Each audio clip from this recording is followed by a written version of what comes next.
हरे कृष्णा, राधे राधे। कैसे हैं आप सब लोग। सबसे पहले आपको कामिका एकादशी की बहुत बहुत शुभकामनाएं।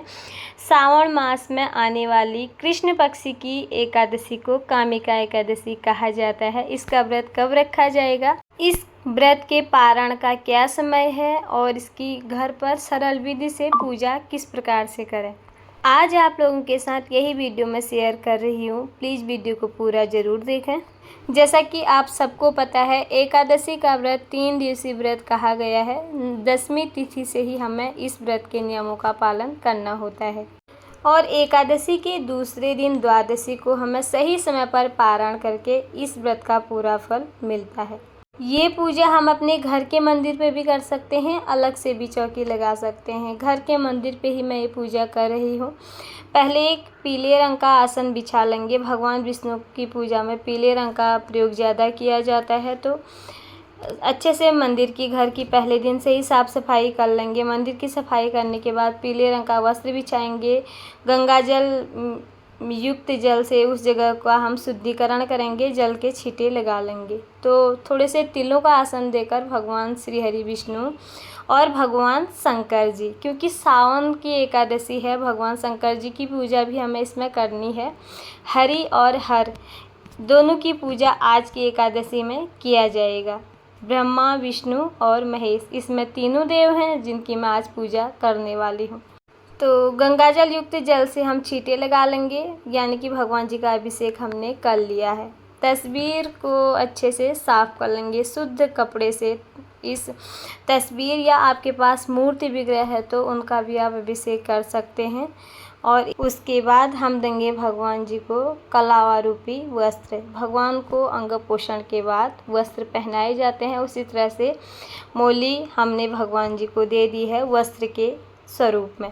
अगर आपके पास भगवान श्री हरि विष्णु वो भगवान शंकर जी की तस्वीर या फ़ोटो है तो आप उसमें इसी तरह से जल के छींटे लगाकर उनका स्थान रूपी भाव बनाकर इसी तरह से अभिषेक कर सकते हैं। अगर मूर्ति विग्रह है तो आप इस तरह से स्वास्तिक बना लें, उसमें थोड़े से नीचे से तिलों का आसन दे दें और थोड़े से फूल है तो पुष्पों का आसन दें। और सबसे पहले भगवान गणेश जी की मूर्ति विग्रह आपके पास है तो उन्हें विराजमान करें। और जो भी मूर्ति विग्रह हैं भगवान लक्ष्मी नारायण की हैं, भगवान श्री हरि विष्णु के किसी भी स्वरूप की पूजा अर्चना की जाती है एकादशी पे।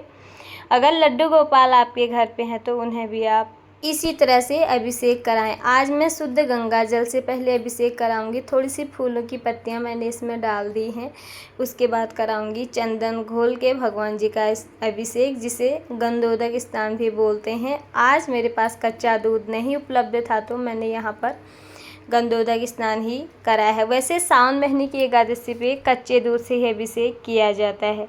तो ये मेरी सारी मूर्तियों का अभिषेक हो गया है मूर्ति विग्रह का। अब हम एक एक करके सभी का अंग पोषण करेंगे एक शुद्ध कपड़े से। फिर करेंगे भगवान जी की इत्र सेवा और फिर पहनाऊंगी वस्त्र। यहाँ पर गौ माता को भी स्नान मैंने करा लिया है। लड्डू गोपाल जी आपके घर पे हैं तो गौ माता भी होंगी, उनका भी रोज़ इसी तरह से हमें स्नान कराना होता है और उनकी भी पूजा करनी होती है। तो जो ये स्नान किया हुआ जल है किसी गमले में हम इसको डाल देंगे। इत्र सेवा ज़रूर देनी है एकादशी पे। वैसे सावन के पूरे महीने में आप भगवान जी को इत्र सेवा जरूर दें। कोई भी एकादशी के दिन श्री हरि के साथ माता लक्ष्मी की भी पूजा होती है। ऐसा कहा जाता है कि जो साधक इस दिन कठिन व्रत का पालन करते हैं उन्हें उनके मनपसंद पीले रंग की मिठाई और पीले भोग लगाते हैं, पूजा पाठ करते हैं, उन्हें सुख सौभाग्य की प्राप्ति होती है। तो अगर आपके पास माता लक्ष्मी की मूर्ति विग्रह या फ़ोटो है तो उनका भी पूजन आप लोग ज़रूर करें। तो माता लक्ष्मी और श्री हरि विष्णु जी की मूर्ति विग्रह को हमने अभिषेक कराया और फिर इत्र की सेवा दी सभी मूर्ति विग्रह को और उन्हें वस्त्र रूप में एक कलावा समर्पित कर दिया है। अब जान लेते हैं कब शुरू हो रही है कामिका एकादशी 2024 में और इसका व्रत हमें कब रखना है। 30 जुलाई शाम 4:44 से कामिका एकादशी हमारी शुरू हो जाएगी और 31 जुलाई दोपहर 3:55 पर ये समाप्त हो जाएगी। तो उदया तिथि के अनुसार ये व्रत हमें 31 जुलाई 2024 को ही रखा जाएगा और इस व्रत का पारण का समय है 1 अगस्त सुबह 5:42 से सुबह 8:22 तक इस व्रत का हम पारण करेंगे। व्रत का पारण हमें सही समय से करना होता है और इसी से हमें संपूर्ण एकादशी व्रत का फल मिलता है। तो कामिका एकादशी का व्रत 31 जुलाई बुधवार को ही रखा जाएगा, जिसमें हमने लड्डू गोपाल जी का भी श्रृंगार कर लिया है। सावन का महीना है तो ग्रीन कलर की पोशाक हमने लड्डू गोपाल जी को धारण कराई है। वैसे एकादशी पर पीले रंग का महत्व ज़्यादा है, तो पीले रंग के ही वस्त्र पहने भी जाते हैं। अगर आपके पास हैं तो लड्डू गोपाल जी को पीले रंग के ही वस्त्र पहनाएं।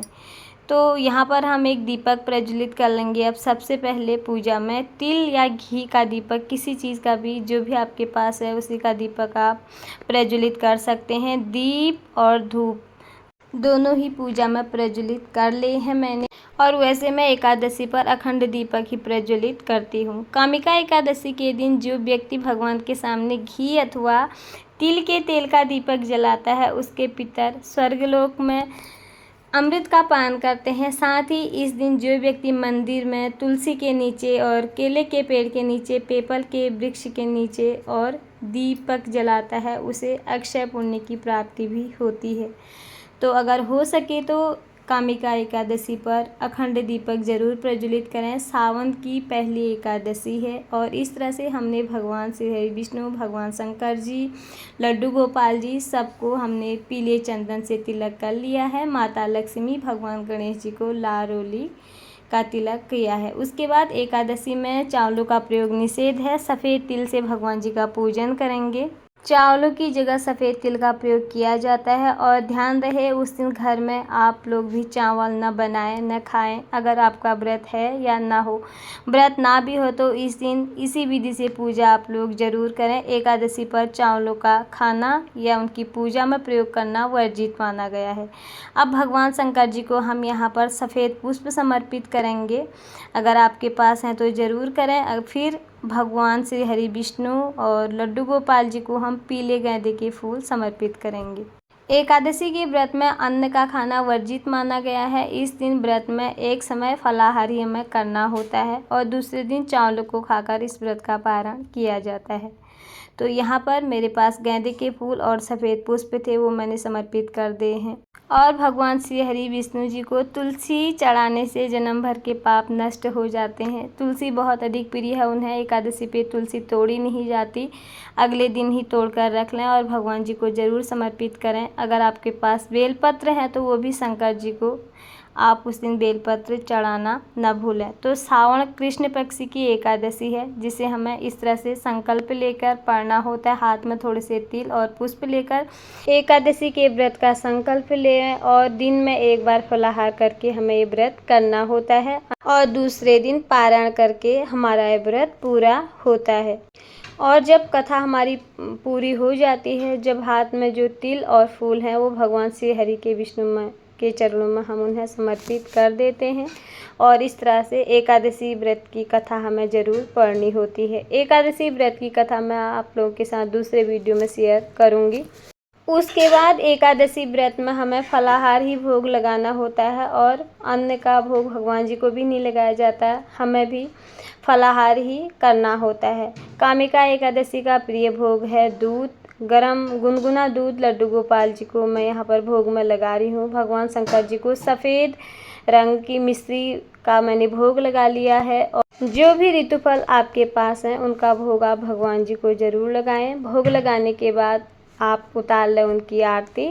जो भी आरती आपको आती है उस आरती को गाकर या सुनकर आप भगवान जी की प्रेम पूर्वक आरती ज़रूर उतारें। पूजा में हुई भूल चूक के लिए भगवान जी से माँ याचना करें। पूजा में कमी पूर्ति के लिए जो भी दक्षिणा है सामर्थ्य अनुसार दक्षिणा रखें। भगवान जी के श्री चरणों में प्रणाम करते हुए ये पूजा हम यहीं पर समाप्त कर लेंगे। भोग लगाने के बाद 1 लोटा जल भी अपने मंदिर के सामने ज़रूर रखें। ये थी मेरी आप लोगों के लिए आज की वीडियो। अगर आपको वीडियो थोड़ी बहुत भी यूजफुल लगे या वीडियो पसंद आए तो प्लीज़ वीडियो को लाइक कर दीजिएगा। फिर मिलती हूँ किसी और वीडियो में, तब तक के लिए हरे कृष्णा, राधे राधे।